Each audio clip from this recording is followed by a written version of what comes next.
네, 이슈앤피플 2부 이어가도록 하겠습니다. 여러분의 소중한 의견 기다리고 있습니다.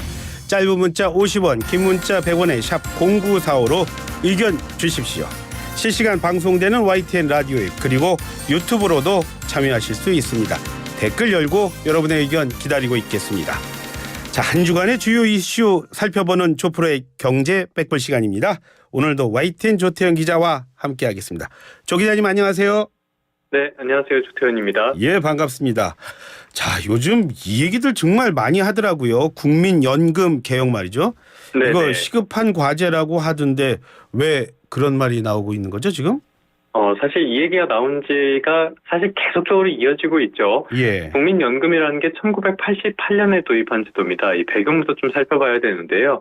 그리고 2003년부터 5년 단위로 재정 추계를 하고 있거든요. 재정 추계라는 거는 국민연금을 검진해서 뭐 어디 아픈 데는 없는지, 문제는 없는지 이런 것들을 찾아내는 작업이다라고 보시면 되겠고요. 그런데 가장 최근에 있었던 재정 추계가 올해 1월에 진행됐습니다. 여기에서 수지 적자 시기가 앞당겨졌어요. 그러니까 연금 수입보다 지출이 더 많아지는 적자 재정을 말하는데요. 이게 2055년으로 앞당겨졌습니다. 물론 국가에서 보장하는 일종의 사회보장 제도라서 일각에서 우려하는 것처럼 뭐 나중에 연금을 못 받게 되는 거 아니냐 이런 문제가 현실화할 가능성은 거의 없다고 봐도 되긴 하는데요. 예. 그렇다고 해도 영속적인 연금 운영을 위해서는 지금 같은 형태로는 안 된다라고 평가를 해볼 수 있겠습니다. 예. 그러면 왜 이런 문제가 생겼냐? 지금 국민연금 보험료율 혹시 아시나요? 죄송합니다. 모릅니다. 9%거든요. 예. 우리 같은 노동자는 절반을 내고요. 나머지는 회사에서 내주는데 예. 이게 처음에 도입됐을 때는 3%였고 계속적으로 올렸어야 됐는데 이걸 제대로 안 했습니다. 1998년 이후에 25년 동안 한 번도 안 올렸거든요. 아, 그래요? OECD 평균이 18%니까 아직 절반에 그쳐 있는 상태고요. 소득 대체율이라는 지표가 있습니다. 예. 이거는 우리가 지금까지 벌어왔던 돈의 평균에서 국민연금이 얼마나 보전해 주냐 이거를 말하는 거거든요. 그러니까 내가 평생 한 달에 평균 100만 원을 벌어왔는데 소득 대체율이 40%라면은 40만 원을 준다는 뜻입니다. 예. 이게 초반에는 70%대였습니다. 예. 아무래도 초반에는 제도 정착을 위해서 요율도 낮고 대체율을 높게 쳐줬는데 이거를 꾸준히 조정을 해왔어야 했는데 지금까지 이것도 노무현 정부 때 40%로 낮춘 다음에 지금까지 그대로거든요. 예. 그러니까 내는 돈은 적고 받는 돈은 비교적 많은데 지금 상황은 어때요? 고령화, 저출산, 인구 감소 문제 이런 것들이 있잖아요. 예. 그러다 보니까 낼 사람은 줄고 받는 사람은 늘어나는 계속 악순환이 반복되는 겁니다. 예. 거기다 이게 젊은 층에게 노년층의 양육 부담을 크게 지운다는 논란, 그러니까 이게 세대 갈등이죠. 이렇게까지 번지면서 개혁의 필요성이 큰 상황이긴 합니다. 몇 가지 방법이 있겠죠. 개혁을 하는데 예. 더 내거나 덜 받거나 더 늦게 받거나 이거를 조합해서 여러 대안이 제시되는 건데요. 예. 아무래도 이런 것들을 국민들 그러니까 유권자가 싫어할 거 아니에요. 예. 그러다 보니까 국민연금 개혁이 지금까지 계속 지연되는 모습을 보여왔습니다. 예.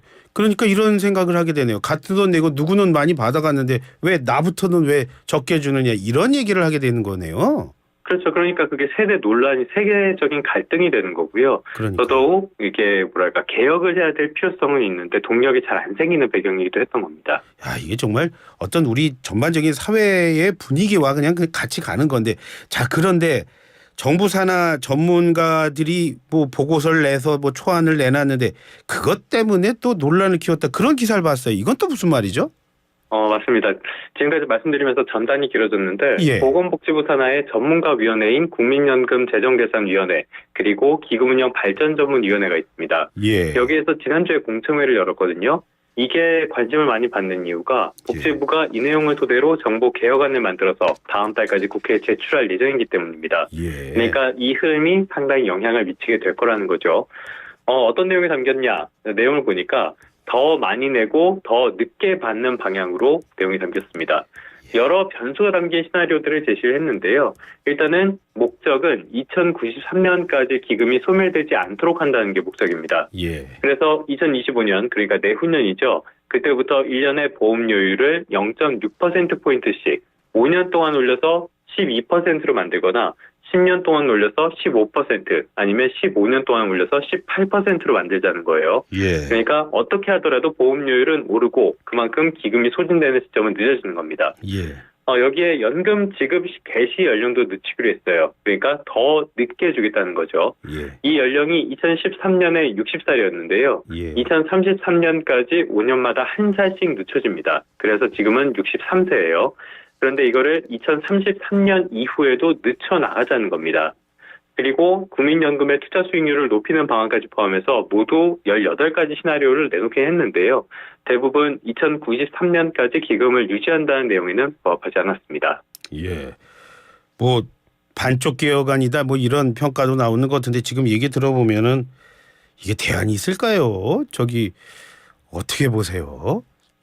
지금까지 반쪽 개혁안이라는 내용이 왜 나오냐? 예. 지금까지 말씀드린 내용을 보시면은 소득 대체율이 빠져 있습니다.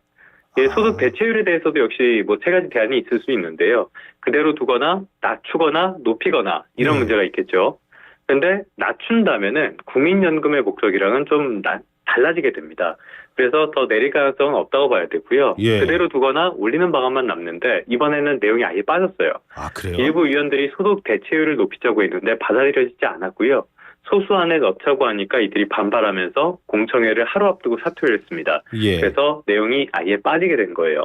예. 그리고 앵커님이 대안을 말씀하셨는데 사실 지금까지 논의 과정을 보면은 더 내야 한다는 점에는 이견이 사실 전혀 없습니다. 예. 더 내야 하는 거를 정치적인 이유로 계속 늦춰왔으니까 치러야 할 비용만 더 커진 꼴이거든요. 예. 결국에는 보험료율은 높일 수밖에 없습니다. 예. 같은 이유에서 더 늦게 받는 거 여기에도 그렇게까지 큰 이견은 없어요. 예. 워낙 고령화가 가파르다 보니까 어쩔 수 없다는 공감대가 있고요.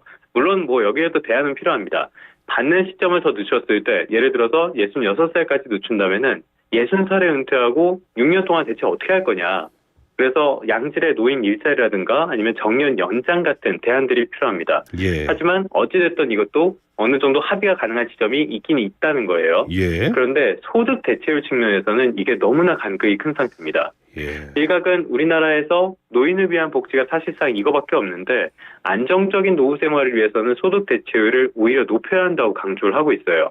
이거는 복지와 사회보장제도라는 측면에서의 주장이고요. 예. 반대쪽에서는 사회보장이라는 것 자체가 노동을 하는 인구, 그러니까 젊은 층이 노년 인구를 부양하는 개념인데 예. 소득 대체율을 높인다면은 미래 세대에 대한 부담이 너무 커지고요. 예. 연금의 지속성도 떨어질 수밖에 없다고 하면서 반대를 하고 있습니다.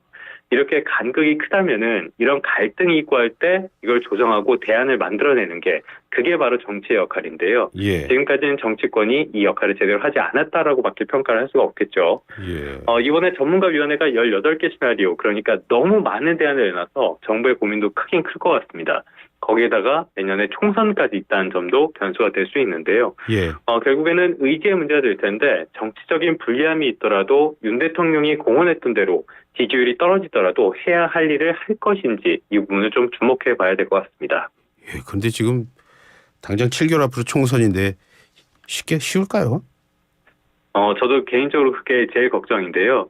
사실 말씀드린 것처럼 그 국민연금을 어떤 방향으로 개혁을 해야 될까 여기에 대해서는 어떤 방향성 자체는 정해져 있다라고 평가를 해볼 수 있겠습니다. 뭐 소득 대체율이라는 데서 이견이 있긴 하지만요. 예. 그런데 과연 이게 방향은 맞는데 예. 그 의지가 있을 것인가 이 부분이 가장 큰 문제가 될 것 같습니다.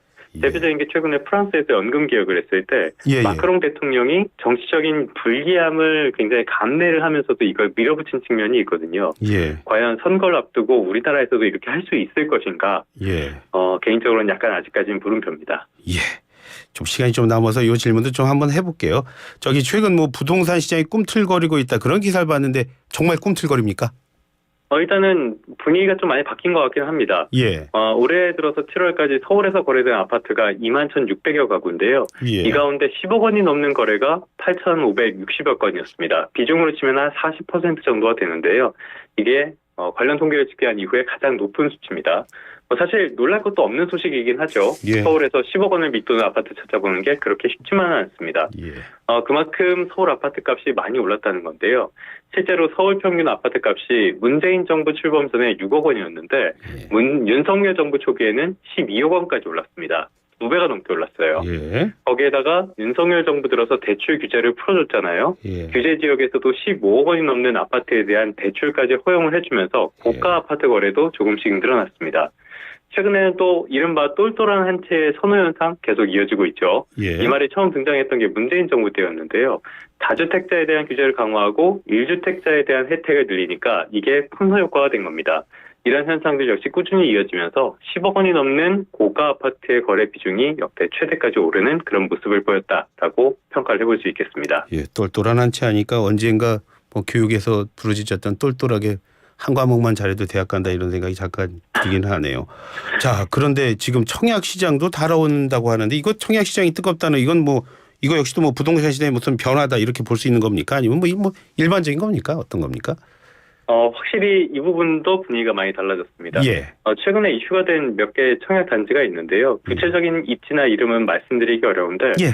최근에 서울에서 청약한 한 단지가 있습니다. 입지가 굉장히 안 좋고 집이 그렇게 큰 것도 아닌데 청약 가격이 굉장히 높아서 논란이 됐었거든요. 이렇게 가격이 오르는 데에는 몇 가지 이유가 있습니다. 예. 일단 그동안에 땅값 자체가 올랐고요. 거기다가 원자재 값이나 인건비 같은 것도 많이 상승을 했습니다. 또 분양가 상한제 같은 규제가 풀린 것도 영향을 미치고 있죠. 물론 이걸 고려하더라도 청약 가격 상승이 너무 지나치다. 건설사들이 돈벌이에 혈안이 된 거 아니냐 이런 비판도 적진 않고요. 예. 그럼에도 불구하고 청약이 굉장히 잘 되고 있습니다. 지난달에 수도권 아파트 1순위 청약 경쟁률이 36.62대 1이었거든요. 예. 연초보다 130배나 높아졌습니다. 예. 뭐 여러 이유가 있겠지만은 청약 지도가 바뀌면서 내년부터 경쟁률 그리고 가점이 더 높아질 것으로 보인다는 점, 요게 하나가 있을 것 같고요. 예. 지금 같은 추세가 이어진다면은 앞으로 분양 가격 더 높아질 가능성이 크니까 더 오르기 전에 지금이라도 청약 시장에 도전을 해보자 이런 분위기가 있는 것 같습니다. 예.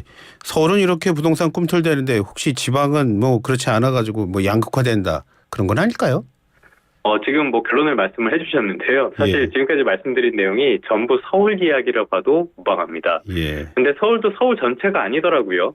이 10억 원 이상 아파트 위중 역대 최다라고 말씀을 드렸는데 예. 서초구는 전체 거래의 89.3% 그리고 용산구, 강남구도 80%가 넘었습니다. 근데 강북구는 전체의 1.1%에 불과했어요. 그러니까 서울을 중심으로 부동산의 반등 추세가 보이긴 하는데 예. 그 서울 안에서도 지역별로 격차가 크다는 겁니다. 예. 일반적인 부동산 그리고 고가 부동산의 양극화가 서울 안에서도 나타난 거고요. 예. 청약시장도 아까 말씀드렸던 그 아파트 거기는 상당한 경쟁률을 기록을 했지만 예. 같은 때에 나왔던 지방 아파트는 다 미달을 찾는 게 그렇게 어렵지는 않습니다. 예. 광주에서도 청약이 있었는데 그때는 56명 모집에 7명만 지원을 했어요. 아, 그래요. 한마디로 지금의 부동산 시장 반등은 서울 그것도 고가 주택이 주도하고 있다라고 이렇게 평가를 해볼 수 있겠는데요. 예. 똘똘한 한 채를 선호하는 현상에 규제 완화 또 한국은행이 기준금리를 더 올리진 않고 동결을 하는 거 이런 것도 예. 영향을 미치는 것으로 보입니다. 하지만 이렇게 고가 아파트가 주도를 하고 있기 때문에 시장 전반이 반등을 하고 있냐 이거에 대해서는 조금 조심스럽게 평가를 해볼 수 있겠습니다. 돈 있는 사람은 여전히 돈이 많다 이런 얘기로 들리는데 그렇진 않은가요? 아무래도 좀 그런 측면도 있는 것 같습니다. 이게 어떤 집을 산다는 거는 우리가 뭐 편의점에서 라면을 사는 것처럼 현금으로 할 수 있는 그런 건 아니잖아요. 예, 그러니까요. 아무래도 은행 대출도 필요하고 이런데 이런 것들을 봤을 때 지금 같은 시기에서는 오히려 고액을 가지고 있는 부자들 이런 사람들이 더 유리하고 예. 일반적인 실수요자들에게는 좀 불리한 시점이 아닌가라는 생각도 듭니다. 예. 오늘 말씀 잘 들었습니다. 고맙습니다. 네, 고맙습니다. 예, 지금까지 YTN 조태현 기자와 함께했습니다.